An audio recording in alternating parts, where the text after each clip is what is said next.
everyone. It's Wendy again for 25 Days of Manga. We're on day 22, I believe.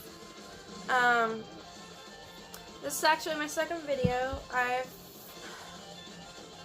gotta figure out a different way to film because I'm having some major storage issues on my phone. And that's what I've been using the film on.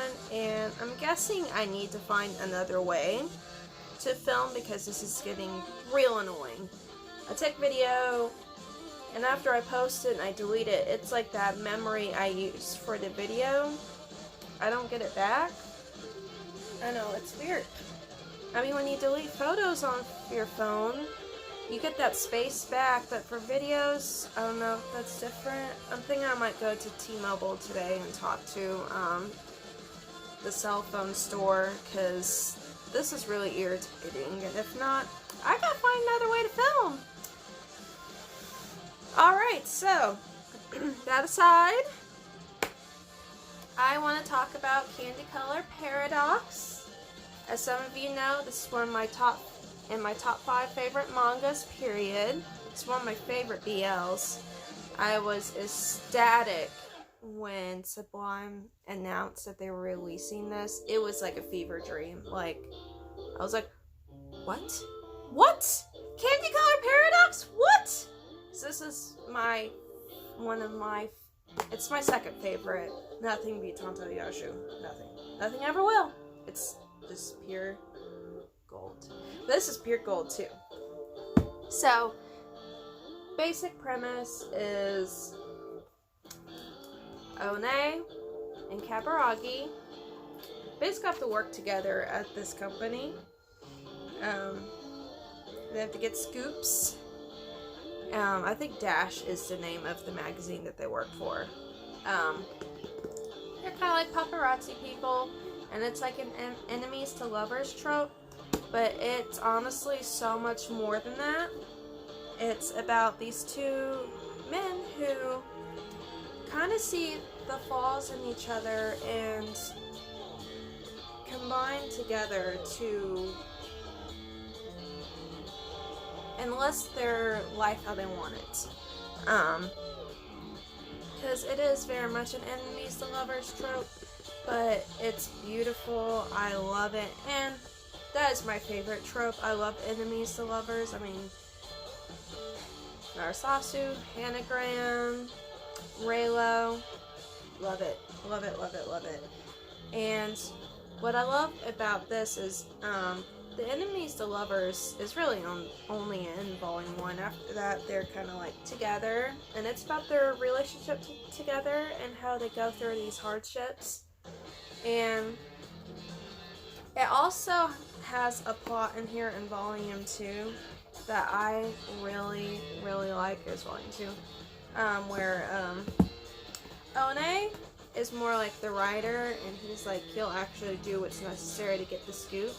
And One never really does that. He doesn't think a lot of what they do is right, and he's pure of heart, and that's why they make such a good team together, because he's like the voice of reason to Kaburagi a lot, unless One is being innocent and dumb, and Kaburagi has to save his ass, which happens too.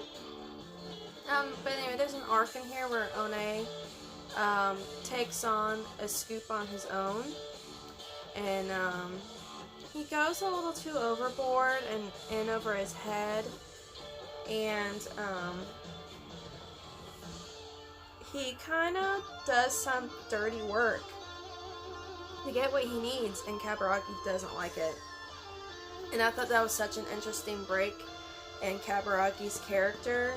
Was before, you know, he was kind of like, well, you have to do all what's necessary to get a scoop, blah blah blah blah. And once he sees it, when it's One, he doesn't like it. It's like in the, you know, in a movie where someone wants someone to turn dark, and then once they do, they're like, wait, hold up, no, that's not you. No, this can't happen. It's a little bit like that, but milder. I love all the drama that happens in this, and it's great character development, you know, all the character building.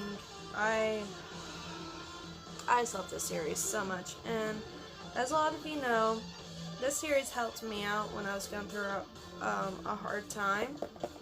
Back before I was still in college and I couldn't drive.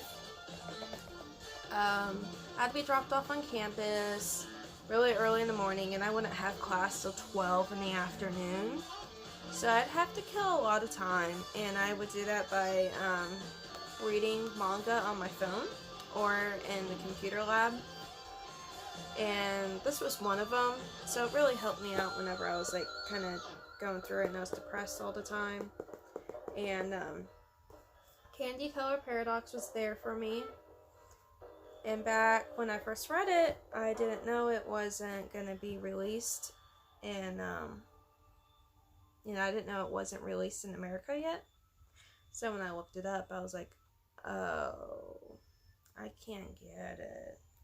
So I had bought volumes 1 and 2 in Japanese, which I don't regret having these. I still like that I have them in Japanese. I like the covers, and then I like how like more pocket size they are. So I do have these in Japanese. And then, you know, Candy Color Paradox. What, has it been like a year now since we got the release of it?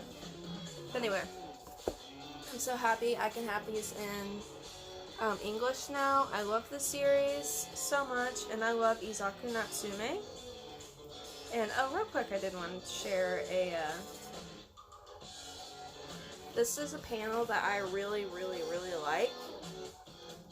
I like that she had decided to like square it off, and that she cut it off right at the top of their heads, so it like doesn't really show their faces, but you can see like One's expression just a teeny bit. I really like that panel a lot.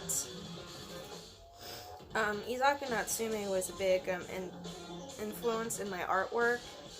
If you ever see my art, you might be able to see a teeny bit of her influence in there. And she's just, she's really great. I also have, False Memories by her. This is another great series that, you guys should read. It's only 2 volumes long, but it's totally worth the read. It's kind of about like a toy maker and a businessman, and they knew each other in high school, and it's about their development. Great story. This was her first I read by her. I just stumbled upon it when I was buying World's Greatest First Love. It just popped up, and so I got it, and I was like, I want to read more by her, so I looked her up, and I read like everything on her page. Everything. Sugar Code is another good one. That one's about Yakuza, if you like Yakuza stories.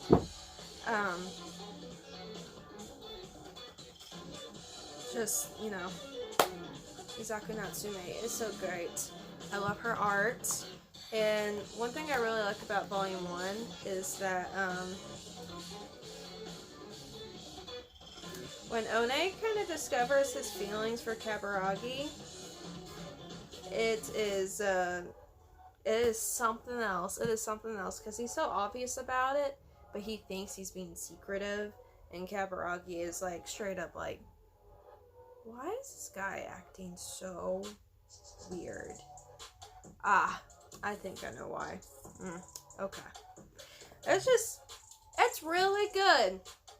It's like lightheart, but it still has angst in there, and great characters, and their character building.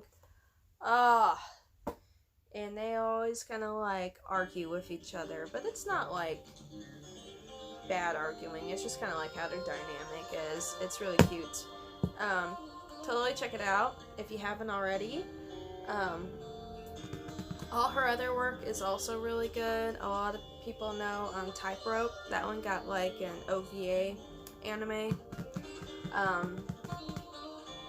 Heart of Anchorage, I think is what it's called. That one's really good. It's a favorite among a lot of fans, but it's not licensed, so it is harder to get your hands on. You have to read it probably online, and if it ever gets licensed, buy it. Or if you want to get it in Japanese to support the mangaka, do that too. Whatever you want to do.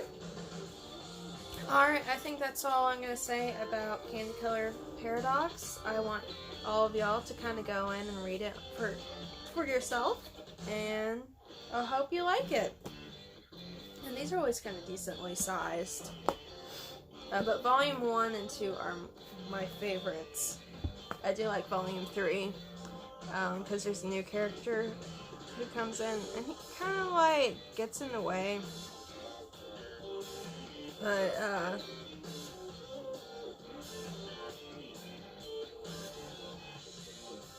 Eleven One Kaburagi kind of like just straight up, you know, tells him off.